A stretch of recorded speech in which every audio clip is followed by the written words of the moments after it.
பாலக்காடு வாளையார் சுரம் கடந்து வந்தால் தமிழ்நாடு காய்கறிகள் நாங்கள்.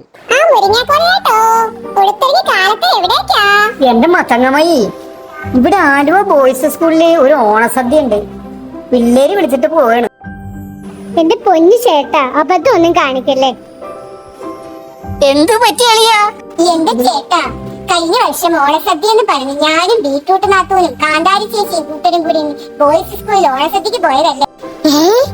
എന്റെ പൊന്നി, എന്താന്ന് വെച്ചാ പറയാ, ആരോടെങ്കിലും പറഞ്ഞാലല്ലേ മനസ്സിലായി. ദുഃഖം എന്റെ കൊക്കുംപറിക്ക, ആ ബോയ്സ് സ്കൂളിലെ പിള്ളേരും ടീച്ചർമാരും കുറെ PTA എല്ലാരും കൂടി ഞങ്ങളെ പിടിച്ച് കൊത്തി അരിഞ്ഞ് ചെമ്പുകലത്തിലിട്ട് സാമ്പാറും അവിയലും തോരനും ഓലനും ഒക്കെ ആക്കി സാപ്പിട്ട് കളഞ്ഞു. ഇങ്ങനത്തെ ഒരു കൊതിയന്മാരെയും കൊതിച്ചുകൾ എന്റെ ജീവിതത്തിൽ കണ്ടിട്ടില്ലേട്ടാ. അപ്പൊ നിങ്ങള് ജീവിച്ചിരിപ്പുള്ളത് നല്ലല്ലേ? ഞങ്ങൾ പച്ചക്കറികളുടെ ആത്മാക്കളാണ്. അല്ലല്ല, ഞങ്ങൾ പച്ചക്കറികളുടെ ആത്മാക്കളാണ്.